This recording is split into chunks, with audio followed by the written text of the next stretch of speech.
El aire del bosque era denso como el aliento contenido. Marcos y Jorge caminaban desde hacía más de una hora entre árboles pelados. Sus mochilas pesaban más por la humedad que por el contenido. El suelo crujía con una mezcla de escarcha, ramas secas y barro congelado. No había pájaros, ni viento, ni rastros de animales. Solo silencio. Un silencio compacto, frío, casi mineral. Falta poco, dijo Jorge, sin mirar atrás. ¿Estás seguro que es por acá?, respondió Marcos, abriendo y cerrando las manos dentro de los guantes. Sí, seguí el sendero. Pero el sendero ya no estaba. Solo había árboles y más árboles. No había marcas ni estacas de orientación. Solo una dirección que Jorge parecía seguir con una seguridad que no era suya. Vinieron solos, sin decirle a nadie, ni a sus padres ni a sus amigos. Era su plan, una escapada, una semana en medio de la nada, lejos de la ciudad, de los teléfonos, del ruido. Nadie los controlaba, nadie sabía dónde estaban. Y eso era lo que más les gustaba.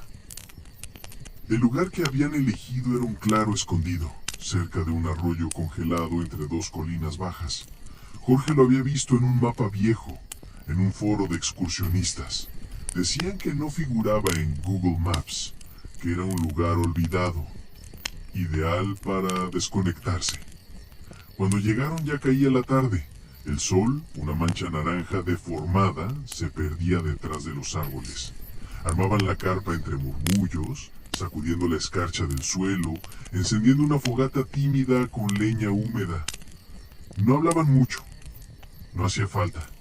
Se conocían desde la infancia. Eran distintos, pero compartían algo silencioso. Marcos era más retraído, Jorge más impulsivo, pero ambos odiaban el ruido del mundo. Esa primera noche no durmieron del todo. El frío no era el problema. Había algo en el bosque, algo que no se movía, pero estaba. No lo oían, pero lo sentían. Como si el silencio fuera demasiado perfecto, demasiado construido. ¿No te parece que todo esto suena raro?, dijo Marcos, ya en la bolsa de dormir. ¿Qué? El bosque. Está demasiado callado. Ni siquiera se escucha viento. Jorge no respondió. Encendió la linterna y miró alrededor de la carpa. Todo estaba inmóvil, pero los árboles parecían más cerca.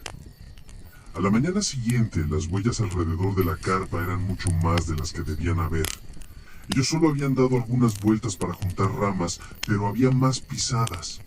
Pequeñas, largas, profundas, como si alguien o algo hubiera caminado en círculos durante la noche, sin romper el silencio, sin dejar rastro de entrada ni salida.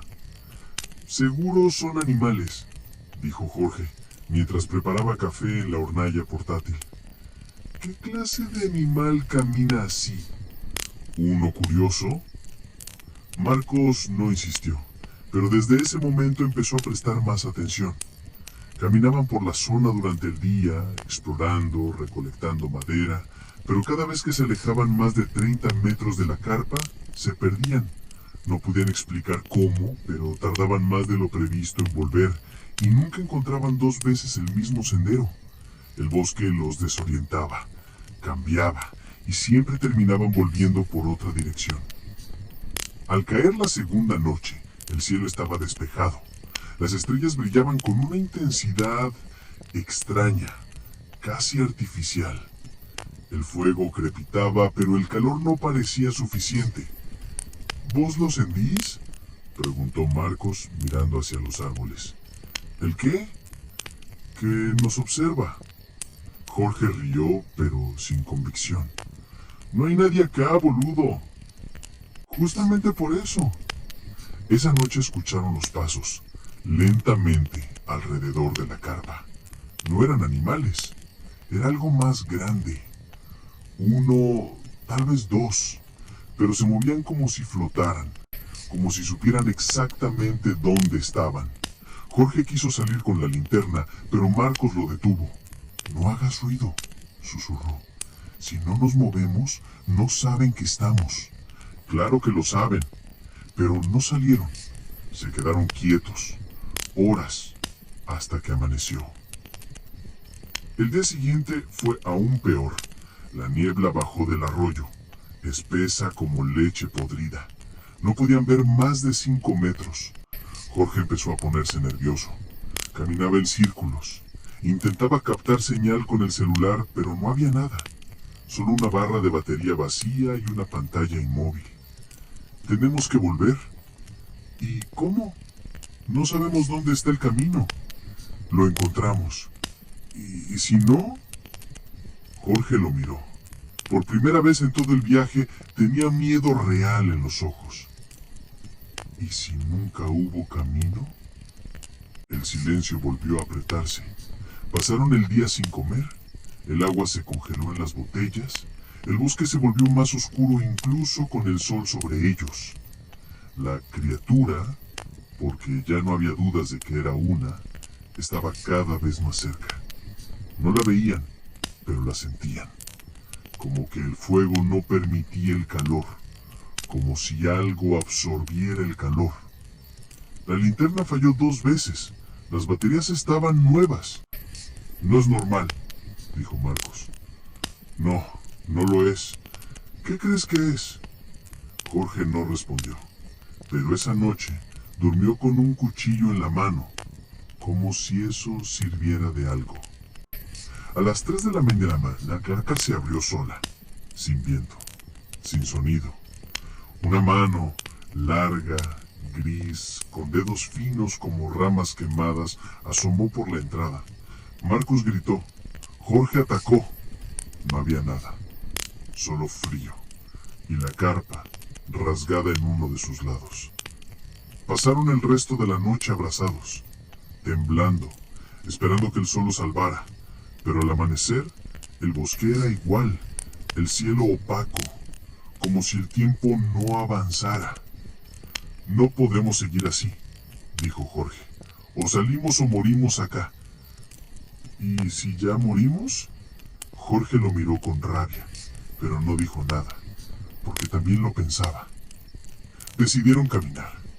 Empacaron lo justo, dejaron la carpa. Siguieron una dirección al azar. Durante horas, el bosque no terminaba. Los árboles se repetían. La escarcha volvía a formarse bajo sus pasos. No había salida, no había sonido, solo sus respiraciones y algo más. Atrás, siempre atrás. Cuando giraban, no había nada, pero lo sentían. A cada paso, a cada sombra. Esa tarde Jorge desapareció. Lo escuchó gritar. Corrió, lo llamó, pero no respondió. Solo encontró su mochila tirada bajo un árbol enorme, seco. En su interior una hoja doblada, escrita con letra temblorosa. No lo mires a los ojos, no le hables, no pienses en él como si fuera real. Si lo haces, te encuentra. Si te encuentra, no te deja ir. Marcos guardó la hoja, se sentó. Esperó, pero Jorge no volvió. Durmió bajo el árbol, sin fuego. En la madrugada, la criatura se acercó. No la vio, pero la escuchó respirar. Lenta, pesada, en la nuca. No se movió, no habló, no pensó en nada. Solo deseó no estar ahí. Cuando amaneció, tenía la garganta sangrada. No sabía por qué. El aire era más frío. Su ropa más húmeda, su cuerpo más lento. Pasó 2 días caminando, sin rumbo, sin dirección. Empezó a escuchar voces, de Jorge, de su madre, de sí mismo, voces que lo llamaban por su nombre, con un tono apagado, sin emoción. A veces veía figuras, no del todo formadas, como si el bosque intentara crear personas con ramas y humo. A veces veía a Jorge, pero se veía que no era él, era otra cosa. Al cuarto día encontró la carpa, su vieja carpa, entera, armada, igual a como la habían dejado, como si el tiempo se hubiera reiniciado. En su interior 2 bolsas de dormir, 2 mochilas, una fogata apagada, todo igual, menos una cosa. En el suelo, un dibujo, trazado con sangre, un círculo con símbolos. En el centro, un ojo abierto. Marcos no entendía qué significaba, pero supo que si se quedaba sería parte de eso, parte del ciclo. Corrió. No sabe cómo salió. Solo recuerda caminar y de pronto estar en un sendero, escuchar un perro a lo lejos, oler humo de chimenea, ver un carro pasar. Caminó hasta la ruta. Lo encontró una pareja mayor. Dijo su nombre, no dijo nada más. Lo llevaron a un hospital. Días después lo dieron de alta. Nunca mencionó a Jorge. Nunca contó lo que pasó. Nadie lo buscó. Nadie preguntó.